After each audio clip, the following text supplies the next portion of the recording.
Welcome to First Person Defender, where good guy role players come face to face with unknown attackers in real-world scenarios and fight their way out.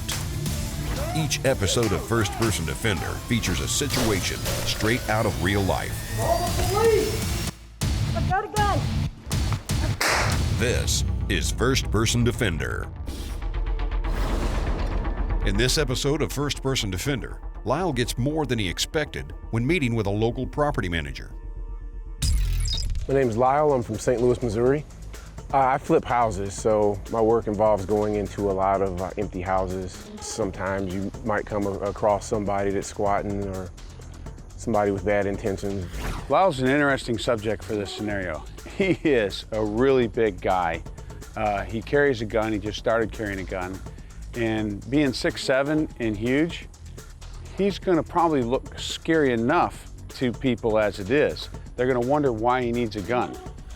Basically just watching the news and seeing all the things that was going on and just thinking about, again, occupational hazards of going into vacant houses. That's really what made me decide that it's probably time to get my concealed carry license. We're going to try to set up a scenario today that's based on something that he would normally do with a twist. So he's going to be doing a property inspection. He's going to be meeting with some owners of a property. There's going to be a robbery that goes down. He's going to have to deal with it. We run into people all the time that talk about Israeli carry or carrying a gun without a round in the chamber. Being that Lyle is new to concealed carry, we're going to be one of his bad friends and give him bad advice, and we're going to set him up with a gun that does not have a round in the chamber.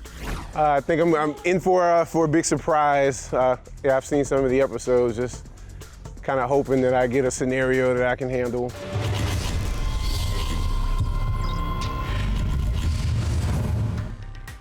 This force-on-force training uses Simunitions, a non-lethal alternative to live ammunition. The camera crew wears yellow shirts and are considered to be invisible to role players. Well, I'm glad he can meet us here. This should be I agree. I interesting. think he's really gonna like it. Yeah. Oh, hey, Hey, how's it hi. going? What y'all Nice to doing? meet you. Nice to Hey, meet you. I am so glad. What are y'all doing up here? Us for Nice to meet this. What? What y'all doing? Wait, What you doing in my house? Hey, we're here to look at this property. Not sure what. I've been here 6 months. This is my place. No, I've been staying here. Y'all don't own it. Go look in there. My sleeping bag's in there. We are here because we have somebody that's going to invest in it. We're coming to check out the property. It's not yours. Now get out of here. My sleeping bag's been in there for months. I don't care. If you have stuff in there, we will get it out. No, that's my sleeping bag. Y'all just get out of here. Go on. I'll get it out for you. Get out of here.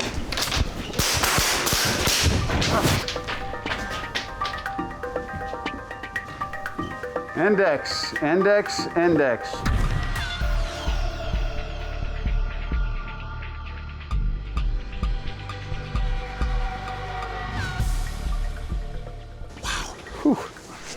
Wow, I was right. Yeah. Well, what happened there? So I guess once I heard the yelling, I guess my first thought was like, okay, maybe this would be the time to maybe try to calm him down and try to call the police or something possibly, or Sure. that was my first thought, was reach for Normal the cell talk? phone. Yeah. You know he shot one of the other realtor ladies, right? No. You didn't hear him shoot? Did you hear him shoot? Oh, he did or I did? He did. You Oh, did. yeah, okay, I saw that. Yeah, you did. Oh, I was like, no, not You me, did. okay, yeah. Yeah, I saw that, unfortunately, yeah. So then you went right to guns and we're gonna shoot him, right? Had to. Why? Why not? He pulled out a gun, so. Right. Got to protect those around you as well as yourself. Oh, yeah, because initially that's how I carried the gun, was unchambered initially, and I thought like, oh yeah, you'll have time to rack the gun, and I started kind of reading about these scenarios like this where that extra second, and you don't think a second makes a big difference, but you can see in real life there, like that second could have. So part of your good response on this is probably due to the fact that you had thought about it. Yeah. And initially you were apprehensive about carrying with a round in the chamber. Yeah. That is so great that you actually researched that and thought that because you were apprehensive about it.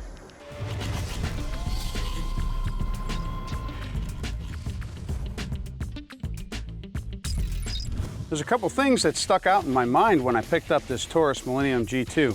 First is that it's all really smooth and rounded. I like that. And it has adjustable sights for a carry pistol. And did I mention it has a 12-round double-stack mag in this thin, compact package?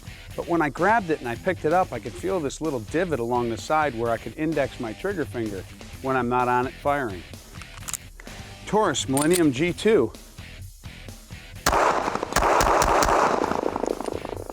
Very manageable recoil. For a small carry pistol, double stack, I like it.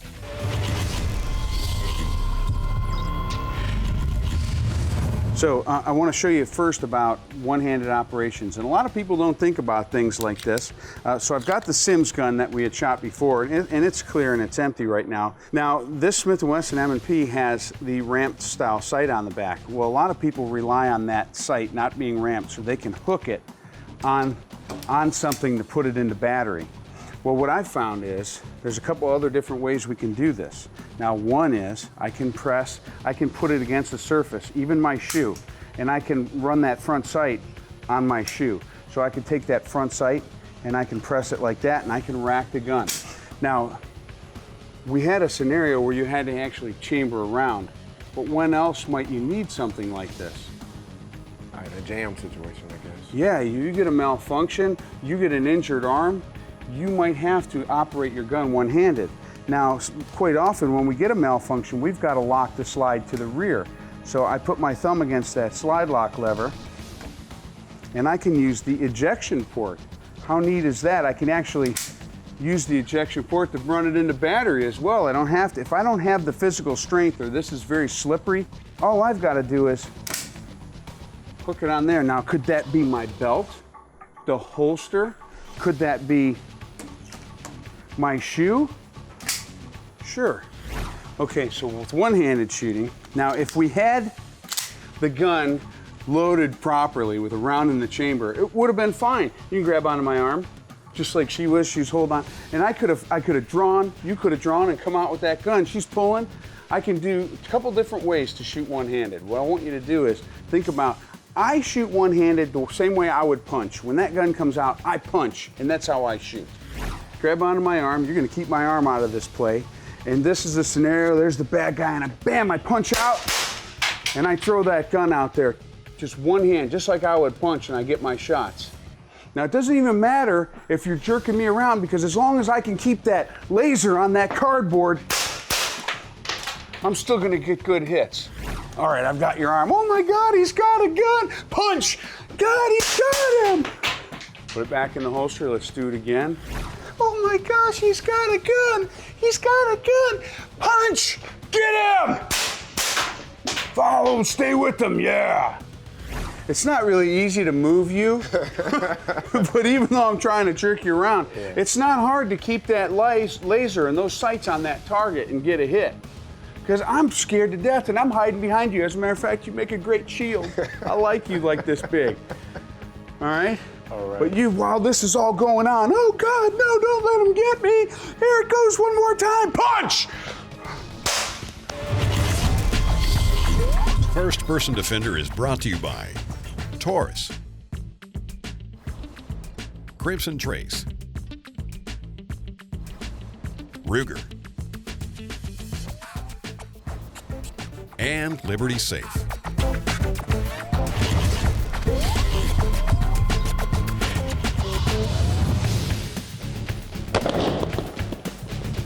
During Lyle's scenario, we had a couple of issues, and we threw him a big curveball by making him carry a gun without a round in the chamber. So he was going to have to rack it. To make it extra hard, we were going to take his strong arm out of play so that he couldn't rack it. Well, he managed to fight through that, but we gave him some pointers and some tips. We showed him how to rack his gun. We showed him how to work the gun using the environment. But then we also talked about one-handed shooting. We're going to do some of that stuff live fire right now. If I take this gun with no round in the chamber, there's a couple of different ways that I can rack it. I can turn my body like this, so I'm facing down range, and I can work this off my belt, and I'm chambered and ready. You can see that the loaded chamber indicator is up. I could also use the environment. I can use this bench, and I can hook it on the ejection port, and I've kicked that round out, and I've got another one in. So those are two ways that you can work this should your support hand or your assistant hand be disabled. Then we talked about how I would shoot one-handed. For me, I kind of throw it out like it's a punch. When I punch out with the gun, it's just like punching with these first top 2 knuckles, and I throw that punch. Now, I don't punch straight up and down, I punch with a little bit of a cant. So I throw it this way. Some people prefer to shoot one-handed out this way. It's about recoil management and however you're comfortable. So I'm gonna set this up one more time, and I'm gonna show you how I run this gun. I get it into battery by chambering around, and then I'm gonna punch out, and I'm gonna take a couple shots one-handed. So I'll unload this. Empty chamber, loaded magazine. With the gun in my hand, I'm gonna use the environment. I come down here to the chair, rack, punch.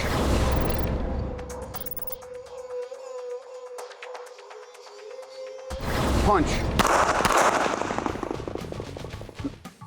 Recoil management is really good when I rotate and I lock that radius and that ulna together by turning my wrist, my arm in, my hand in. If you think about whenever you are taught punching or fighting, they always kind of rotate in. Well, that's because it aligns a lot of your bones in your arm. And you can see from the target just how fast and accurately you can shoot that way. So hopefully now you've got some pointers on how to get your gun back into action one-handed, and you get a little bit of a tip on one-handed shooting.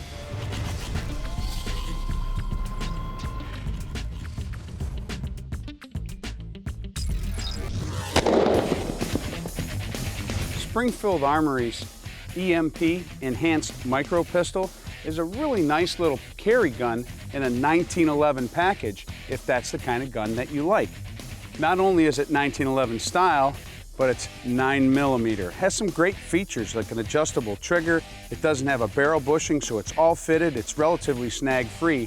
And Crimson Trace is now making a laser grip for it. So that makes it even more perfect for carrying. One of the things I really like about it, and I was very surprised, is how little this gun recoils. Watch this.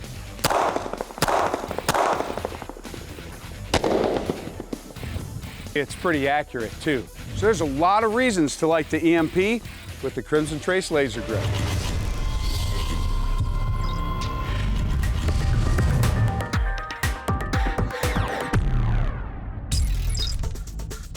There's no doubt that we set up Lyle to have a rough time on his first scenario. In this second scenario, we're gonna put a round in the chamber. We're gonna do the exact same thing again, but we're gonna show people how much smoother it can be.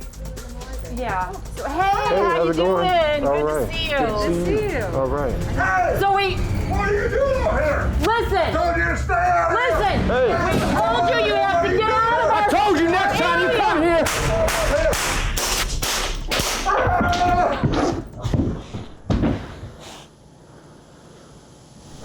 What did you do? You had a gun with you? I did. Call 911. Okay, okay. Did they? 911? Index, index, index.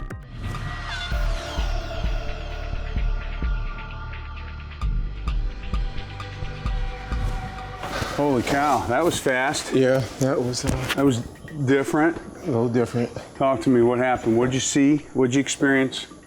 I guess I was focusing on the aggressive guy coming from that way, and out of nowhere the other guy runs out of the building with and that's what. And since the guy that didn't get shooed away got in the mix, what happened to him? He got one too. There's a lot to take in all at once. Yeah. So what else? Talk to me. What's going through your mind right now? I can tell you're thinking. I mean, this was definitely a different scenario. It was very much the same, but it was different because somebody actually came out of here and he went straight to guns, didn't he? Yeah, he did. Did you see that? Yeah, and that's when I tried to get mine. I got mine caught, but I saw them coming out when I started retreating a little bit. We were trying to retreat from the guy that was walking closer to us. So It wasn't exactly what I expected, but you handled it really well. How are you going to justify shooting this guy that didn't have this gun, though? they were together and aggressively moving towards us, and the one had a weapon, and it was It wasn't just that he had a weapon. What else was there? There was more than him just having one. Firing. You sure as heck was firing. Firing the weapon. It wasn't just brandishing or showing you, and it didn't just look like he had a gun. He obviously. Discharging it, yeah. He was discharging a firearm, so that's good. And what happened after the good long pause? What did you do? Oh, we called 911. Right. Yeah. We got to be able to follow these scenarios through. We got to be able to say, hey, listen, you, lady, call 911, let them know what happened just now, and make sure that they know that I'm a good guy when they show up. Right. Because I've got a gun out and I got 2 guys down, and your brain is going to be reeling looking at it, seeing 2 guys on the ground and 1 gun, and you didn't do anything wrong. You didn't do anything wrong, but it's going to be really hard for you to justify it in your own mind. Right. Boy, that's the part that gets you all confused, where you can get in trouble after, because it all happens so fast and you're trying to like remember, and you're like, wait, what happened? And I'm like, yeah, you're trying to recall all of that like in that second, and like, wait, well, he wasn't innocent, but in your mind, you're trying to replay all that real quick. I mean, oh man. If I say you shot an unarmed man, it sounds pretty bad. It sounds terrible, yeah. It sounds terrible, but he was also a combatant who was traveling with an armed person. That started. And how do you know he's not going to draw next and in the heat of the battle? Exactly. I mean, it's not like he ran when the gunshot started. Exactly. But is it going to look bad to a lot of people? Yes. Yeah. The thing that you got to do is you got to keep in your mind that you didn't do anything wrong. Man, you feel terrible about it. No one ever feels good about it. No. You didn't do anything wrong. Good job. Thank you. You're very welcome. All right.